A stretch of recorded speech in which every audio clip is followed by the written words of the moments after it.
दुनिया में आपको अलग अलग तरह के लोग, अलग अलग तरह के किस्से कहानियाँ सुनने को मिल जाएंगे। आज मैं आपको एक ऐसी कहानी सुनाने जा रहा हूँ जो आपको थोड़ी सी गुदगुदाएगी, लेकिन ज़्यादा आपको परेशान भी करेगी। मैं बात कर रहा हूँ उत्तर प्रदेश के ज़िला अलीगढ़ की। यहाँ MBBS की एक छात्रा है जिसने राष्ट्रपति को पत्र लिखा है कि उसे न्याय दे दीजिए या फिर उसको इच्छा मृत्यु दे दीजिए। एक मामला और है उत्तर प्रदेश का ज़िला अमरोहा। वहाँ की एक महिला ने राष्ट्रपति को पत्र लिखा है कि उसकी ज़िंदगी बख्श दीजिए, उसको फांसी ना चढ़ाएं। वह अपने बेटे की बेहतर से बेहतर परवरिश करना चाहती है, उसको एक अच्छे से अच्छे मुकाम पर पहुंचाना चाहती है। 2 माँ हैं, दोनों ही माँ अपने बच्चों के लिए राष्ट्रपति से गुहार लगा रही हैं। देखते हैं कि उसकी गुहार कितने काम आएगी। हम बात कर रहे हैं आज अलीगढ़ ज़िले के एक लड़की की, जो लड़की MBBS की छात्रा है। कई साल पुरानी बात है, बात करीब सन 2017 की है।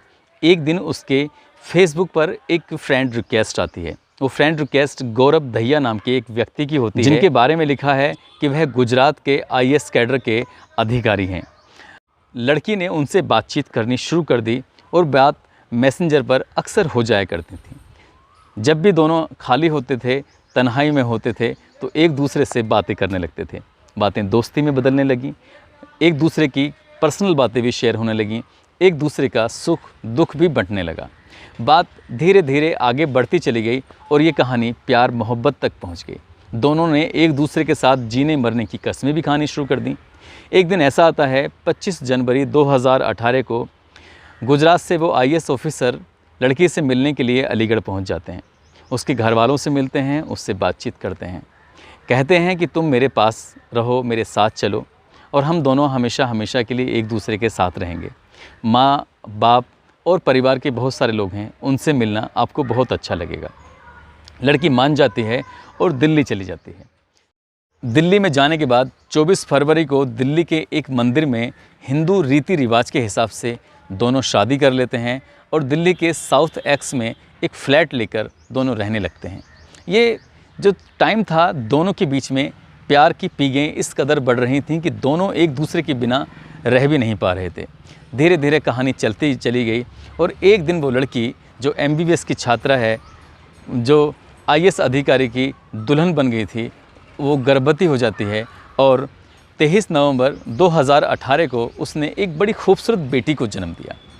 बेटी को जन्म देने के बाद घर में खुशियों का माहौल होना था, लेकिन IBC 24 वेब पोर्टल के अनुसार IAS अधिकारी को बेटी का पैदा होना पसंद नहीं आया।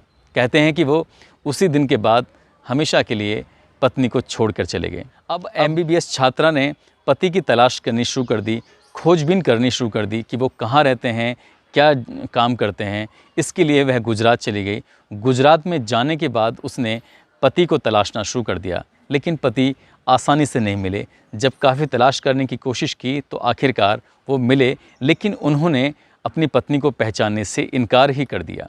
यहाँ पर लड़की की मुश्किलें इस कदर बढ़ गईं कि वह अपनी बेटी को गोद में लेकर दर दर की ठोकरें खाने लगी। एक दिन उसने गुजरात में GDA विभाग होता है, GDA विभाग में शिकायत की।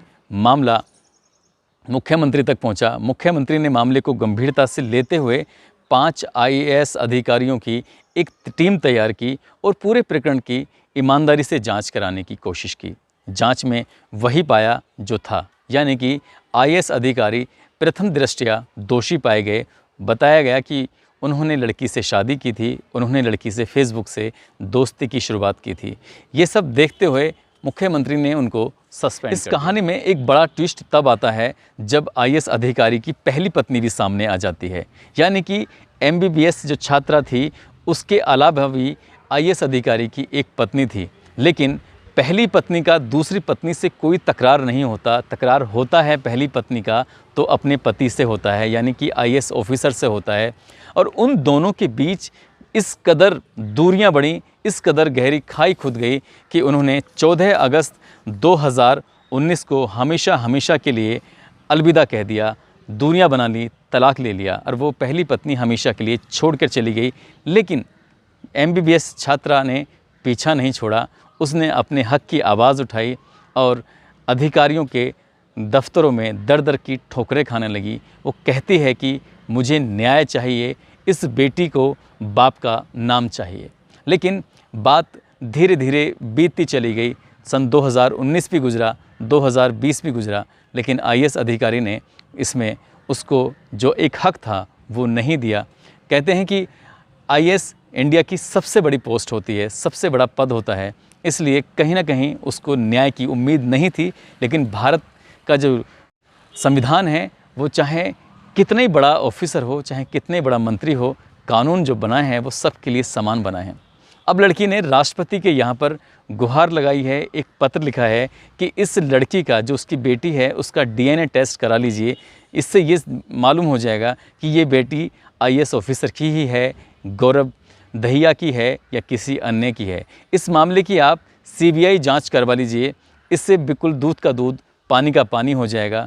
यदि इतने पर भी आप न्याय नहीं दिलवा सकते राष्ट्रपति जी, तो मुझे इच्छा मृत्यु दे दीजिए, मैं फिर जीना नहीं चाहती। अब देखने वाली बात यह है कि राष्ट्रपति जी उसको इच्छा मृत्यु देते हैं या न्याय देते हैं, यह भविष्य के गर्भ में छिपा है। लेकिन एक माँ अपनी बेटी के अधिकारों के लिए कई साल से दर दर भटक रही है। अब उसको न्याय मिलेगा नहीं या नहीं मिलेगा, इसके बारे में हम ज़्यादा कुछ नहीं कह सकते। लेकिन इतना ज़रूर कहेंगे कि फेसबुक का प्यार ज़्यादा दिन नहीं चलता है, इसलिए फेसबुक पर प्यार करें तो उस पर बस थोड़ी सी लगाम ज़रूर रहनी चाहिए। कहते हैं कि अधिकांश मामलों में फेसबुक का प्यार ज़्यादा लंबा नहीं चलता। जैसे कि चाइना का सामान चला तो चला बहुत लंबा, नहीं चला तो कुछ नहीं चला। धन्यवाद।